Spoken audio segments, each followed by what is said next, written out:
My name is Ulrich Brandt, and I'm a professor of international politics at the Department of Political Science at the University of Vienna. For many years, I have researched sustainability politics, focusing on why is it so difficult to effectively address the ecological crisis, especially the climate crisis. My research has a regional focus on Latin America. Together with my colleague Markus Wissen, I introduced the term imperial mode of living several years ago. Our book on the topic was published in English in 2021 and has since then been translated into 10 languages. By the end of this video, you will understand more about the dominant sustainability politics and their shortcomings and the concept of the imperial mode of living, and a few aspects of alternative sustainability politics that promote more solidarity in our ways of living. We know so much about the ecological crisis, especially the climate crisis.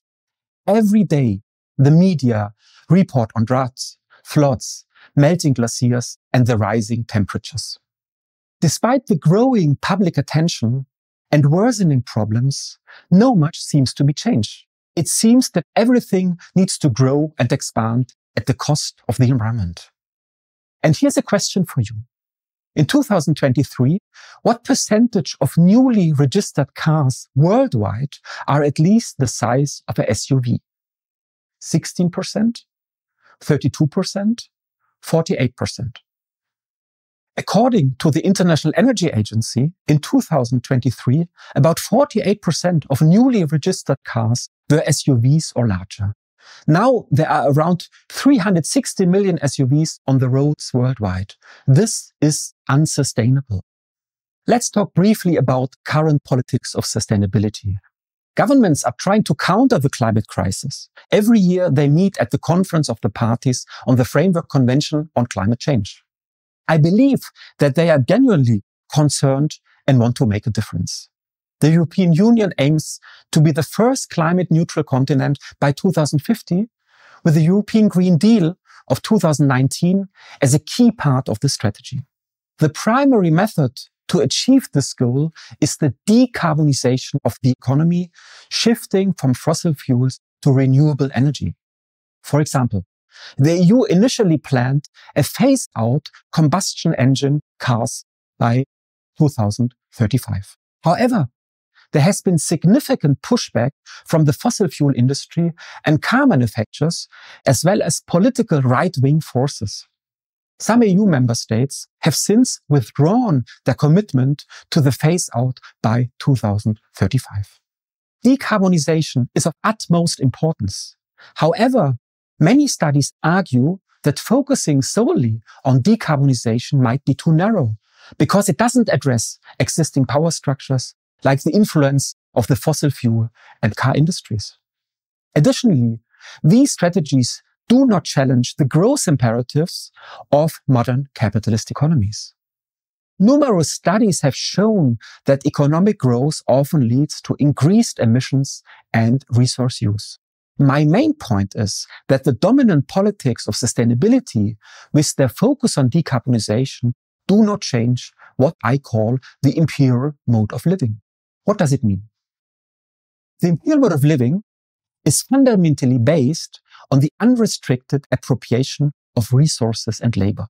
For example, mobile phones are produced by capitalist companies which want to make profits. And when we use mobile phones, we rarely consider the poor working conditions and the environmental damage caused by the extraction and processing of resources like lithium, iron, aluminium, or copper. These realities are invisible to the consumers, and involved companies make them actively invisible in making their marketing strategies. Similarly, when you eat a cheap schnitzel, the conditions behind the production, soybean cultivation for animal feed, unethical treatment of animals and workers, and the environmental harm of industrial livestock farming are hidden from view.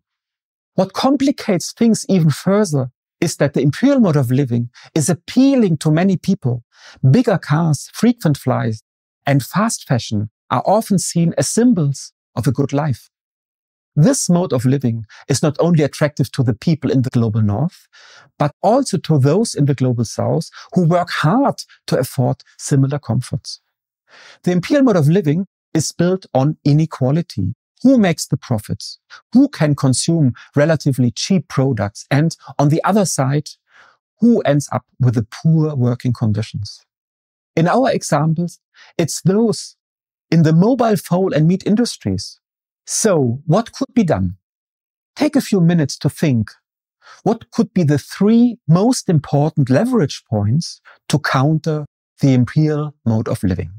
I'm sorry, there is no clear-cut answer to overcoming the imperial mode of living. There's no master plan.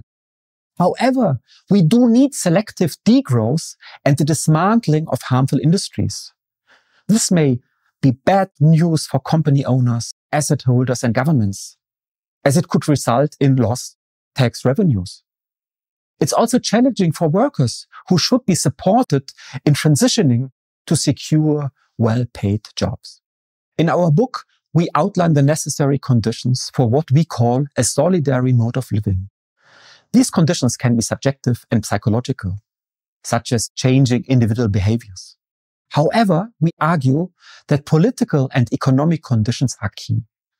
We call this a change in the social ecological infrastructure.